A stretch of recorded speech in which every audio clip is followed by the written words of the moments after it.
Hi guys, Leigh here from Bloodied Studios and also Direct Action Games. I'm joined today by Pete, who is from the Sons of Norris. How are we doing? Good, thanks. How are you going? I'm going very well. Been a while since I've done a battle report, so I'm looking to throw down a little bit today. So first of all, I just want to ask, and we have done this on Direct Action Games before. We've had a member of this illustrious club play against me.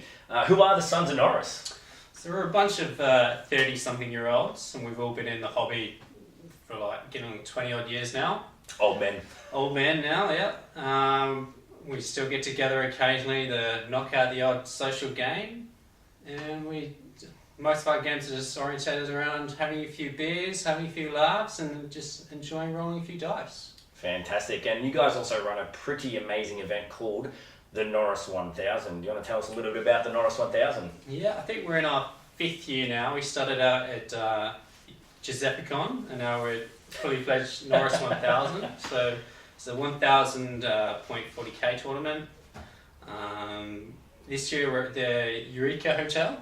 Yeah, fantastic venue. Great venue. We've got a great bar, great setup. Yeah, you can drink at this tournament, guys. It is fantastic. So we're all about the open, relaxed atmosphere. Everybody's going to have a good time. More sports orientated. If you know any of the guys from the Sons of Norris, they are very much sports orientated, and they usually, all of them, take out the top spots in sports common every single tournament I've been at. So that's the sort of guys they are. Yeah, we're not so worried about winning any games anymore. We're just more focused on having a good time. And see, the annoying thing about these guys as well, besides Pete says this, they actually win games as well. That's the other thing. They're really nice when they smash you in the face. So, you know. Another good question to ask as well, how has the tournament adapted from 7th edition into 8th edition for Warhammer 40,000? The transition's been really, really easy actually. We're finding that the positive response to 8th edition is fantastic, and it's really useful to push forward the message of community playing. Yeah, excellent. And do you think there's going to be any sort of like running themes with the armies at 1,000 points, and also with the type of tournament this is as well? Do you reckon that's going to influence any of the army builds? I think so, yeah. We've seen a lot of horde armies come through. A lot of the lesser popular armies are now coming through really strongly, like Tyranids and Orcs. So last year we had a great response to people doing their own Norris characters and Norris figures and modelling and such. And we're looking forward to seeing some more of that this year. Yeah, one of the really cool things about the Norris as well is that to get some of the bonus points for the tournament, you got to model up a son of Norris or a Norris character. So it's one of the really cool things about this tournament, which makes it really, really fun to attend. How many missions is the tournament? So we've got 4 missions, 4 missions in one day. So the one day aspect appeals to a lot of gamers. Yeah, it's one of those things as well, like, a lot of older gamers or people that are very time poor. The one-day events are fantastic as well, so that's why, things like the Sons of Norris, Norris 1000 tournament, really, really good. It's good for me as well, because I know my schedule is always stupidly busy. I know yours is. I know Rick, Vav, who's behind the camera with us as well, throwing his thumbs up. He's also really busy. So, more of these sorts of events are just absolutely fantastic for us and the hobby as a whole. And as we said as well, it's going to be held at the Eureka Hotel.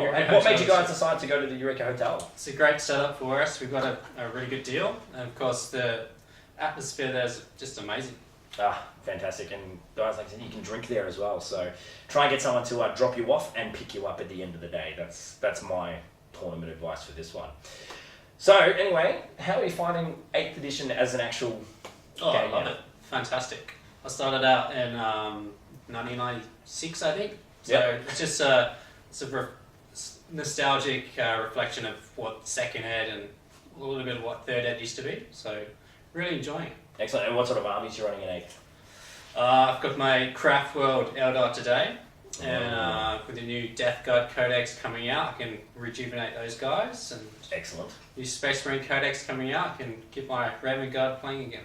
Fantastic. Well, I'll be playing with the new Chaos Space Marine Codex today as well, so let's give that a crack. Alright, so before we go on to anything else, what is the mission we are playing today? So today we're playing a objectives mission, so table quarters. And I believe it's round 1 mission as well, guys. Yeah, so to thank you guys for getting in there early and getting your tickets and making your early payments. So we're going to smash out mission 1 of the tournament right here, right now. Oh, excellent. So, it's 1, 2, 3, 4 objectives in the middle of each table quarter. And as you can see as well, the Norris 1000 is played on a 4x4, not a 6x4. So nice and compact. What are some of the special rules with this one? Let's have a look at the missions. So we'll have a look at the mission. So we've actually got our own Stratagem of Norris. Oh, how good is that? Mission. So for 1 command point you spend, the enemy does not gain a bonus to their save for being in cover when targeted by a nominated friendly unit within 9 inches of your Norris character. Excellent. So I think you'll see this stratagem played a little bit in this game. All right, guys, we're going to get on to the armies now. Let's do it.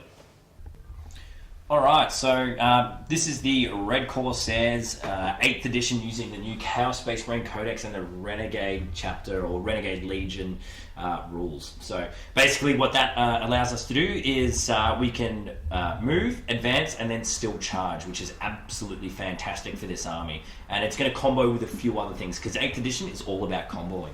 So first up, I've got the Chaos Lord. Now I'm running him pretty much bare bones here, and he's going to be sitting up in the backfield, allowing the reroll of 1s to hit for a lot of my long-range firepower units. So that's basically his primary role here. Then we go across, and this guy here is my Exalted Champion. Now this guy I've given a Power Sword, and I'll probably end up giving him the Murder Sword when the mission starts as well. So the Murder Sword allows me to nominate a character, and then from there I get basically every wound it does is mortal wounds instead of normal wounds. He also allows rerolls to wound for any Heretic Astartes unit. He'll be moving with the Cultist up the back and giving him that buff, which is absolutely fantastic. Next we also have Sorcerer, who's got the Marker Zench. Now the powers that he'll be having are Smite, which he comes with, Warp Time, and Diabolic Strength. Now the idea as well is with this Warp Time I can actually push a unit up the field much quicker, so I can move again as if it were the movement phase, Advanced Charge. Now you combo that with the Renegade Legion's trait, we're going to have something pretty cool happening there. He's also got Diabolic Strength as well, so he can buff up the Exalted Champion as well. And then obviously when he can Smite, he will Smite. Moving along, we've got the 15 Cultists pretty much as you see. So I've got the shotgun in there, there's the heavy stubber, and I think 2 auto guns, and the rest have the brutal assault weapon as well, so they make 1 additional attack with this weapon too. Next as well is I've got a unit of 5 Marines, Champion, Flamer. Pretty basic, but just used to move around the field. And if we come across to the left, I've got another unit of 5 Marines, all with bolt guns and a power sword. Moving along into my elite slot, I've got 5 Berserkers with a Power Fist, so they're going to be just charging around the field doing what they want to do. They might even team up with the Exalted Champion who also has the Mark Core, and they're going to try and benefit from each other. Now where I think this list will start to excel is that I've got a unit of 5 Havocs up the back here. Now these Havocs have auto cannons. Auto cannons are absolutely gnarly in this edition as well, so causing 2 wounds for every unsaved is just excellent. Now when I combo that with my Chaos Lord, they're going to get the rerolls to hit of 1 as well. And then moving right across to the right here, I've got a unit of 5 Havocs yet again, but they've got heavy bolters, so with the amount of shots I'm going to be rolling a lot of 1s because that's what I tend to naturally do. I'm going to get the reroll on that. And then the last unit I've got is a unit of 3 Obliterators. The Flesh Metal guns are absolutely brutal in this edition, going up to 4 shots each, so that's 12 shots. You know, D6 plus 3, and then D3 AP, D3 damage. This unit can damage things easy, especially a lot of vehicles. So this list, if we pull back out, it's got a few combos to it. It's only 1,000 points. It can die pretty easy, but we'll just see how we go. All right, on to the Eldar. Alright, so I've got my Craft World Eldar here today. It's a homebrew DIY Craft World called Raytarm. And today I'm going to be running this Farseer here. He's my HQ, he's my character, and he's also going to be my Norris for the mission. So he's pretty basic Farseer with a Witchblade. And he's going to be running Smite, Guide, and Fortune today. So Guide is a buff to the shooting units and reroll misses, and Fortune essentially gives the unit 5-up, the old style 5-up, feel no pain. Got a unit of 5 Dire Avengers here with an Exarch, with a Dire Sword and a Shuriken pistol. Another 5 units of Dire Avengers in the middle here, just with 5 Dire Avengers, Shuriken catapults, Avenger catapults. Elite choice here, I've got 5 Wraith Guard with Wraith cannons. And they're going to be riding in the Wave Serpent here today with twin scatter lasers and a Shuriken cannon. Heavy support, I've got a Fire Prism over here. And fast attack, I've got 6 Eldar jet bikes here, 3 with scatter lasers and 3 with Shuriken catapults.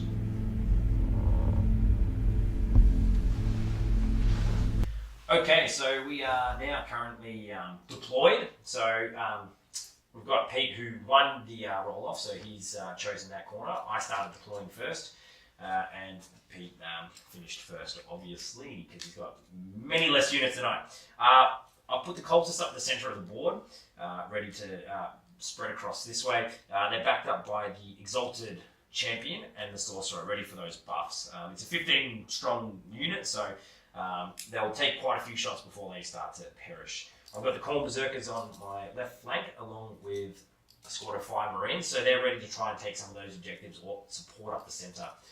Over here, another squad of 5 Marines as well. This one has a power sword in it. They're also looking at that objective, or if they need to come up the centre as order support, they're there. I have the Heavy Bolter Havocs up front with the Chaos Lord behind, ready to receive the buff. And I don't know if you can see the picture here, but there's 5 Havocs with the auto cannons, ready to rain down some fire. I have the Obliterators in reserve as well, so they can either drop in nice and close and support where needed, or if I need to push them further out into Pete's deployment zone to do a bit of damage, they're ready to do that as well. Pete, do you want to describe your deployments? Yep.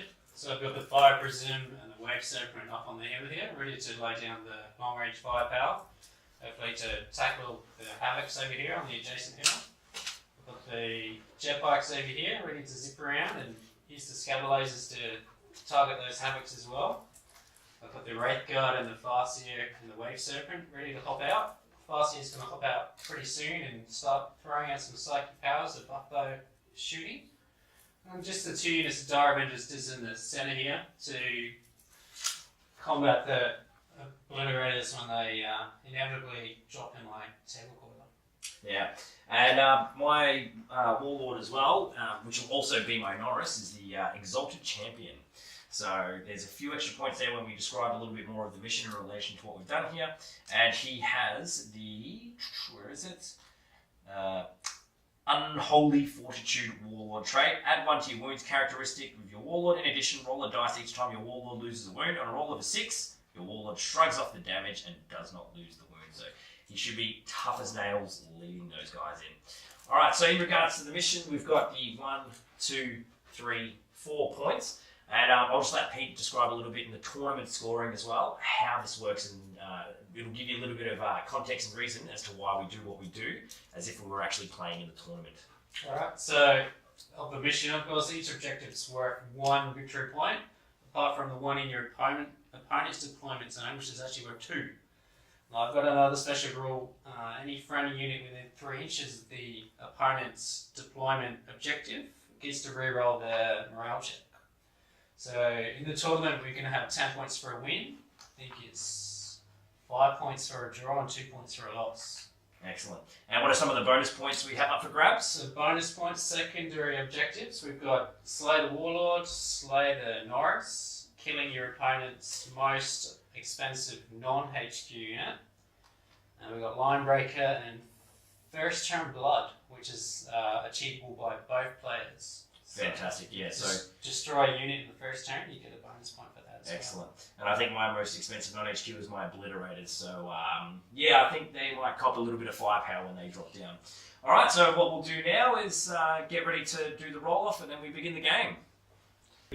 All right, guys, so ready to try and seize the initiative. So Pete has the first turn. I'm using my beautiful red Corsair dice. Hopefully they pan out for me here. Wish me luck. And it's a 3. I won't use a command point to re-roll that, so I think I'll give the first turn off to Pete, and we'll see you at the top of the movement phase.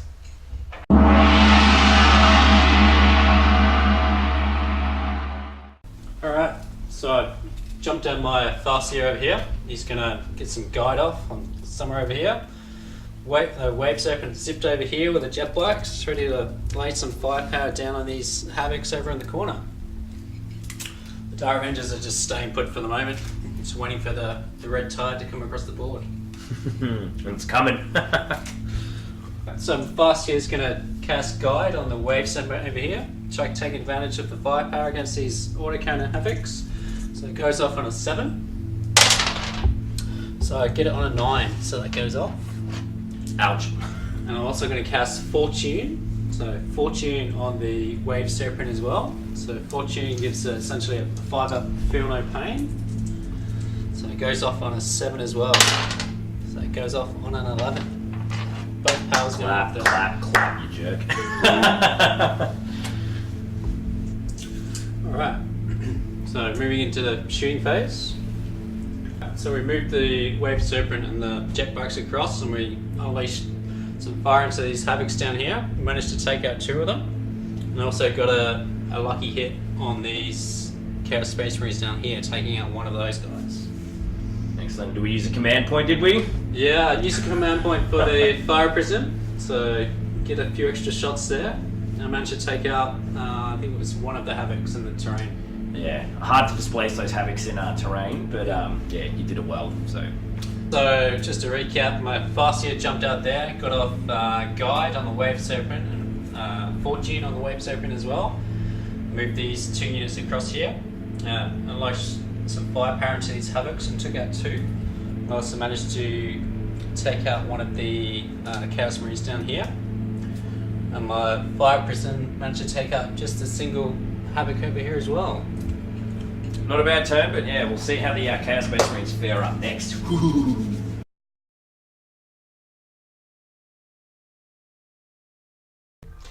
Alright, Red Corsairs, they're fast now. This is awesome. So basically, movement phase, I moved and advanced the horde up essentially. So I pushed these guys up, rolled a 5 for them as well, which is absolutely awesome. So their total move so far has been 11 inches.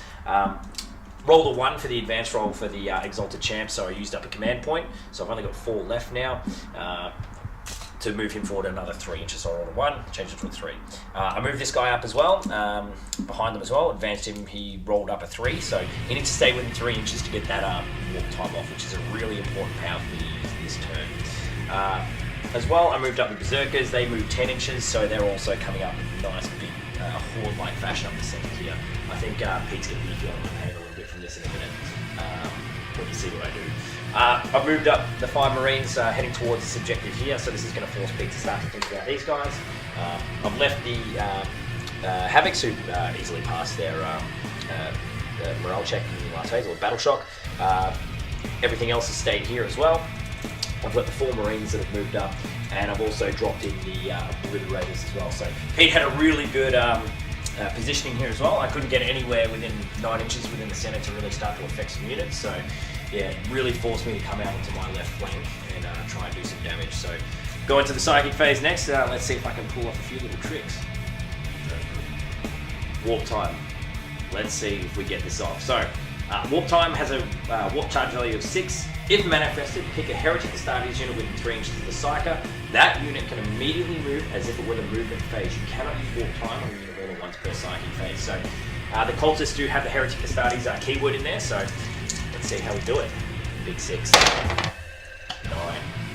Fantastic. So they're going to be moving again another 6 inches, which is going to bring them right up to the Dire Avengers.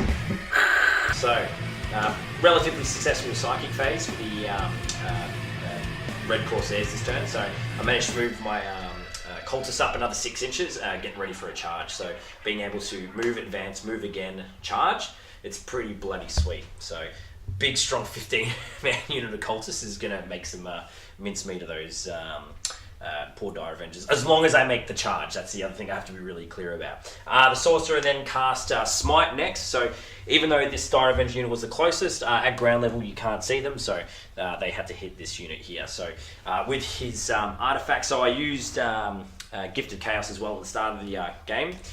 which gives me 1 extra artifact. So I've got the Murder Sword on the Exalted Champ, but I got the, I think it's the Burning Eye of Zench or something. It allows me to add +1 to my Smite roll. So I rolled a 9, which then put it to a 10, but it wasn't over 10, so I didn't get the D6 wounds, which would have been mint, but unfortunately didn't get it. So yeah, next thing is the shooting phase for the Red Corsairs. Wish me luck. Alright, so having a pretty successful shooting phase so far, but I'm about to move on to the Obliterator. So before I go on to the wrap-up of the shooting phase, because this is a pretty brand new codex, and the way the Obliterators work is a little bit different than 7th edition, and it's also yet again a little bit different from the Index. Might as well show it to you guys here. So the Flesh Metal Guns have a strength of 6 plus D3, so I'll do that roll now. So +1 strength goes to strength 7. So not ideal to start with, but it can show how strong this is going to be. Now, we then roll for the AP. So it's D3. So I rolled a 1, so it's only -1 at this stage. And then the damage roll, let's roll that one and see how we go. A 1 again, so I've rolled a 2 and 2 1s. So not that successful for my stats, but when I shoot it against the Wave Serpent, we'll see how it goes. Alright, so to wrap up the shooting phase, we had the Havocs with the heavy bolters and the auto cannons, and also the 4 Marines shoot at the jet bikes, and we managed to knock 4 out. So that's nice and handy. He's trying to whittle those down. Over here as well, we had the Space Marines try and shoot at the Dire Avengers in cover. Unfortunately, we couldn't dislodge them at the moment. The Obliterators shot at the Wave Serpent. However, we only managed to do 1 wound. 1 measly wound. So pretty bad roll to hit and also roll to wound, and some okay saving by Pete has just meant I've only stripped it of 1, which means these guys are going to get hit hard in the next turn. So ooh, getting a little bit hot. But let's move on to the combat phase and see what we can do there. Alright, so to summarise the charge, fight and battle shock phase, morale phase, basically the cultists charged in, they made their move. I think I did something along the lines of how many wounds? 9 wounds. 9 wounds. And how many did you save? Saved 7. 7. So yeah, the cultists rolled actually pretty well, but Pete also rolled well. Then he managed to kill off another 1 of my cultists, and then in the 3 in the Overwatch. Yeah, and 3 in the Overwatch as well. So I lost quite a few, and then with the battle shock as well, with the morale test, we lost another 2. So, and then in Pete's as well, he lost another bike. Lost another bike in the battle shock. Yep. So just down to 1 bike left now. Yes, so no first blood for either of us. Nope. So we both didn't earn that point, which would suck in the tournament. Yeah. Oh, I guess we go on to your turn too and see how you can kick me in the nuts. All right.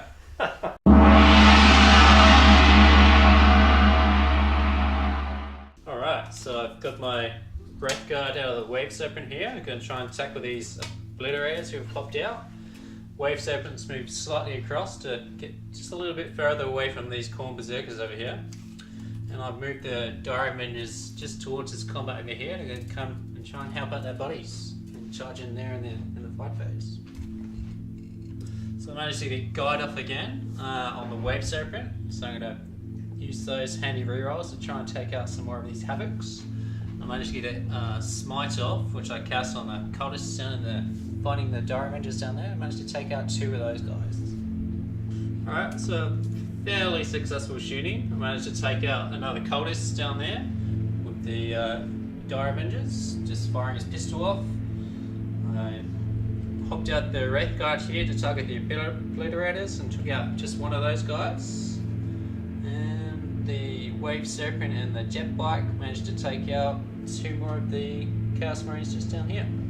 So I charged my extra Dire Avengers into this melee over here, and as you can see, all the cultists are now gone. So, kudos Dire Avengers. Okay, Red Corsairs, turn 2. We need to really make up for that last turn. So, movement phase, I've moved these Red Corsair Chaos Space Marines into cover, so they're right near that objective, so late game they can move out and take it, because you need to be within 3 inches to claim the objective.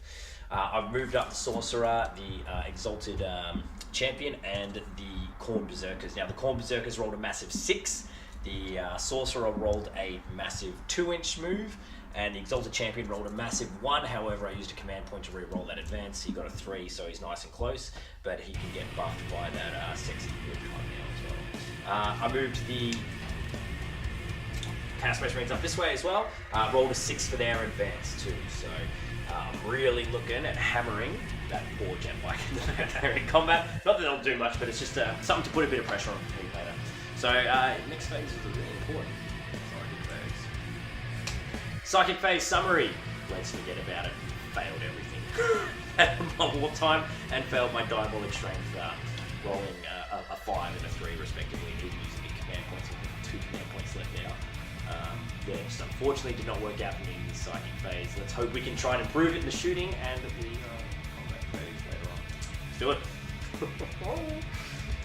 And a quick coffee victory sip.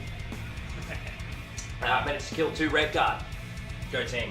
At 3 wounds a pop though, you know, that's pretty tough. So basically what I managed to do was, with the Havocs and the autocannon ones and heavy bolter ones, whittle a few wounds down and kill one, and then with the Obliterators I managed to finish them off. I also had the Marines over here do a few wounds on the Dire Avengers, but what did Pete do again? I saved it well again. Saved all of them again. 3 wounds, 2 guys, still alive. So what does that mean? I'm going to get into the close combat phase. You just want to stick around. Alright, fight phase went a little bit better. So Khorne Berserker is getting to attack twice in the fight phase. Mint. So over here we had the Sorcerer, the Exalted Champion, and the Berserkers get in. However, did one of them die to Overwatch? Yeah, I killed one Berserker to Overwatch. Yep. So I was really dreading that Overwatch because the Dire Avengers need 5s to hit. But the Berserkers got in and just made mincemeat of the last 5 Dire Avengers there, including the Exalted Champ, who managed to kill the 2 Dire Avengers by themselves. Yeah, pretty handy assault phase. So I'm really starting to push up the board, put the pressure onto Pete as well. But he's got a couple of really strong units still to punch me up with. So we'll see what he does in the next phase. There we go. Ooh.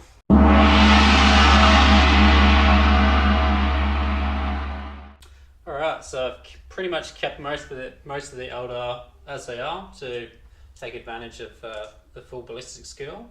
I've just moved up the Wraith Guard up here just to tackle these last 2 Obliterators, hopefully take those guys down. Alright, so pretty successful psychic phase. I managed to get Guide off on the Wave Serpent again, so I get to reroll all my missed shooting hits.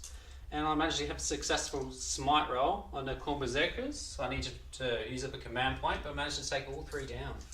So bye Berserkers. Boo! Alright, so pretty good shooting phase. I managed to take out these last 2 Chaos Marines over here with the Bike and the Wave Serpent. Took out another one of these Obliterators with the Wraith Guard. I think I took out 3 of these Heavy Bolter Havocs. Although my Prism Cannon kind of sucked this turn, I managed to miss all 3 of my hits on that. So got these 2 characters coming down my throat. Probably next turn. We'll see how we go. That just sounded wrong. Alright, so charged into the Obliterators here. Didn't cause any wounds, I don't think. No, used a command point as well to re-roll a wound. Point, oh. and I took a wound in return. So got in there, but not so great. Alright, sports fan movement phase for Red Corsairs turn 3. If we just have a look over here, the Exalted Champion rolled a 6 for his advance as well, so massive 12-inch move up to the Farseer. He's also the nominated character for the Murder Sword, which does mortal wounds instead of normal wounds when monster enemies. Going to get beefed up, hopefully with Diabolic Strength, so it's going to make the wounding a lot easier. So he'll go at least to Strength 7, which is 2s to wound with reroll, so 2s and 2s, pretty brutal. So yeah, Space Fairy. Yeah, and they're the only things that literally move this turn. So hopefully we have a good psychic phase. All right, psychic phase was relatively okay. So I did pass Diabolic Strength, but Pete managed to dispel it, especially with the runes of the Farseer. So he got that re-roll. So he rolled a 5, and then boosted it up with my 7 that I rolled. So I think I rolled a 6 and I 7. He beat it. So there's no 2s by 2s this turn. I was getting a signal from Rick then, and and then I managed to do 1 wound with smite onto Alright, so we're just wrapping up the shooting and combat phase in this one because it was pretty short.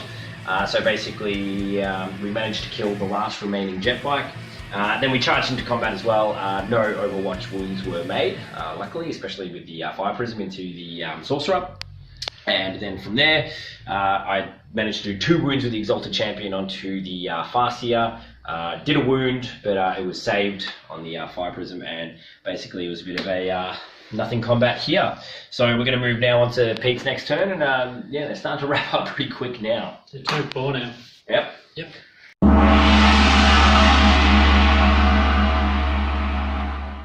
Alright, so we're a pretty successful shooting phase this turn. Managed to take out the last Obliterator with the Wraith Guard, the last Heavy Bolter guy with the Wraith Guard, took out the Exalted Champion as well, with a mixture of the Fire Prism and the Farseer and the Wave Serpent. So sadly the Murder Sword didn't get to perform as much as we wanted. The Ghost Helm negating wounds as well, pretty tough last turn. So got to try and claw this back now on my turn 4. It goes to turn 6, so we've got 2 turns left essentially, or my turn 4, 5 and 6, to really start to wipe some of Pete's stuff off this board. It's going to be tough, but got to see what we can do. Let's do it. Let's go. Turn 4. Jeez, what happened there?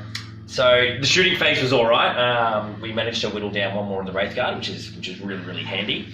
But moving into the psychic phase though, went for Diabolic Strength, and I rolled double 1, and I took 1 mortal wound.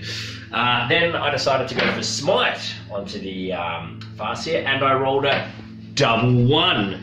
So and I rolled another 2 mortal wounds. So my Sorcerer left only on 1 wound, charged into combat and didn't do a single wound. And luckily he received none in return. However, I don't see any good happening in the next turn for him. So yeah, it's looking a bit tough at the moment for the poor Red Corsairs, but let's see if we can hold on for another 2 turns.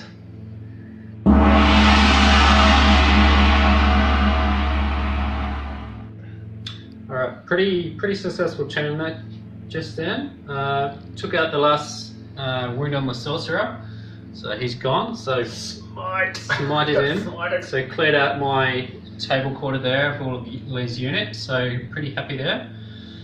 3 of the Chaos Marines in the Woods here fell to the Fire Prism, and I managed to take out 1 of the Havocs. I think 2 Havocs thanks to the Wraith Guard. And yeah, made a massive charge in, but it was a fluff bunny attack, so didn't do anything in the assault phase, unfortunately. But that's what happens. A great turn there. Trying to wrap up this win. Well, we'll see. I'll try and fight you off. Turn 5, Red Corsairs. Let's do it. Let's go. The Red Corsairs are holding on. We've got 1 more turn left. So basically, not much happened in the shooting phase. However, the movement phase was really important because my 2 Red Corsairs that were here rolled a 6 for their advance. So they got a big 12-inch move up, and then they managed to pull off another big charge, 7 inches, against the Farseer. And then they managed to strip the last 3 wounds from the Farseer, or was it 2 wounds? 2 wounds. 2 wounds, yeah, the last 2 wounds. So the Champion and the Pleb Marine just managed to do what was needed and kind of pull off that one. So at least I got Warlord and Norris as well, which is really handy for this. Yeah, so I've got 1 Chaos Lord holding the objective here. I've got these guys here as well, so I know Pete's going to make a play here. I'm going to try and make a play for that one. So there's a lot going on in this turn coming up. So best of luck to us both. I think we might recap at the very end of the game just to hold you in suspense.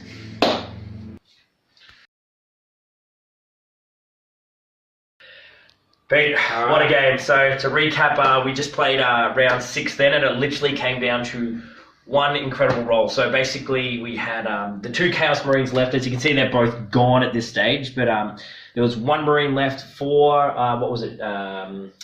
scatter lasers wounded, and I passed 1, 2, 3, failed the last save. So popped him. Basically what that would have done as well is that I would have managed to hold on to objective over there, being objective secured. So I would have got the 2 points over there. Could have moved 2 guys up over here as well, contested that one. And then Potentially could have Yeah. walked away with it. But potentially could have walked away with it. So that was an Wasn't, extremely close it game. wasn't to be, though. Yeah, so we'll come back with the post-game review and have a bit of a chat. Pete, what a game. How close was that? Fantastic, yeah. Especially for our first... it's my first time playing you, actually. Yeah, I don't think I've played you before. No. And I think it's the first time one of the sons of Norris have actually beaten me in a game. Yeah. If any of you sons out there want to correct me on that one, you're more than welcome. The drought has ended, it seems. Yes, it has. So I might have to go throw some uppercuts at you boys and win a couple of games of 8. Yeah. So how do you think this all played out? Well, the mission was perfect. Easy to understand. The stratagem, unfortunately, we didn't get to use, but we both, worked really well, I think. Yeah, a lot of the command points we used were mostly for re-rolls, and most of the time we tended to fail them, if anything. I think that seems to be a running trend. But the way we score as well, that's something I really want to talk about. So basically, as you know, for tournaments, you get points for win, draws, and losses. So basically, in this one, you would have got 10 points, and I would have got 2 for the loss. So I would have got 10 for the win and 4 for the secondary objectives, so 4 bonus points. So that would have been Slay the Warlord, Slay the Norris, Line Breaker, and killing your most expensive non-HQ. Yep, which was my Obliterators, I believe. Yep. And I only managed to slay the Warlord and the Norris. So not too good for me. I came away with 4 points. So how do you think as well, this is going to fare up for some of the different armies we're going to see at Norris? Yeah, I think it's pretty balanced. It's easy to play. I think it's going to go really well. And what did you think of your army for this one? Initially, I was a bit concerned because I had a few fewer models than you. You're running pretty heavy infantry, but came good at the end of the day, and the tanks are pretty much unscathed, so I was able to take advantage of that in the later turns. Yeah, so one of the things I really wanted to do was use the Obliterators to take them out, but they unfortunately fluffed a little bit in their first round of shooting, which was really detrimental. So rolling only strength of 7, and then basically -1 AP, -1, or just 1 damage. Missing with about half their hits, and then only wounding with, I think, maybe 3 in the end against the tank. Yeah, just did not do well for them. So, hit and miss sort of thing. Unfortunately, this time it was a bit miss. Later on in the game, they started to do a little bit more damage, which is good, but they were being heavily shot at. A little bit too little too late. Yeah, and what do you think about the new Chaos Space Marine Codex and running the Renegades? I think it's awesome. The rules for the Red Corsairs allowing you to advance and then charge as well, combined with your choice of psychic powers, just makes unbelievable combo. Yeah, it's really good. And I think this edition, and you're going to see a lot of other people talk about this as well in other battle report channels and games you watch. This game's all about combos and auras and stacking it and finding out the best of it. So this being the second time I played it, only for a 1,000-point game, I think I've got something that can work. There's a few things I want to try and adjust a little bit before I go play at Norris as well. But I think this list is going to be really strong. This Corsair army of mine has been sitting around for about 10 years. There's a couple of new additions, a couple of really old units in there. But I think it's got a bit of life in it again. And I think I should hopefully pull away 1 or 2 wins at Norris, which would be nice. So anything else you want to say before we wrap this up? Even if you haven't got a ticket to this year's Norris, please feel free to come by and just have a chat with the guys. The Eureka is a great venue, and we're supporting men's mental health with November this year. Fantastic. So we're raising funds for a great charity, a great cause, and even if you can't make it down to play, it'd be great to see you and contribute towards the fantastic charity. Yeah, look, guys, I can highly recommend coming down just to check it out as well. So if you haven't played at a tournament before, if it's something you're interested in, I couldn't recommend a better tournament with a better bunch of guys to introduce yourself to. So just come down, have a beer, watch some people play some Warhammer. It's going to be very casual, but you also find some of those really good competitive players that are, just like I said, really nice guys that are really good at beating your face in with good lists. So yeah, it's going to be a really, really good day. I'm really looking forward to it. And even coming down to check out some of the Chuck Norris model conversions. It's one of the things I think I'm most looking forward to. Yeah, as you can see, there's Mr. Norris on the t-shirt there. Alright guys, thanks for watching. I'm Leigh from Bloodied Studios and Direct Action Games. And I'm Pete from the Sons of Norris. We'll see you on the 8th of October. See ya! See you later.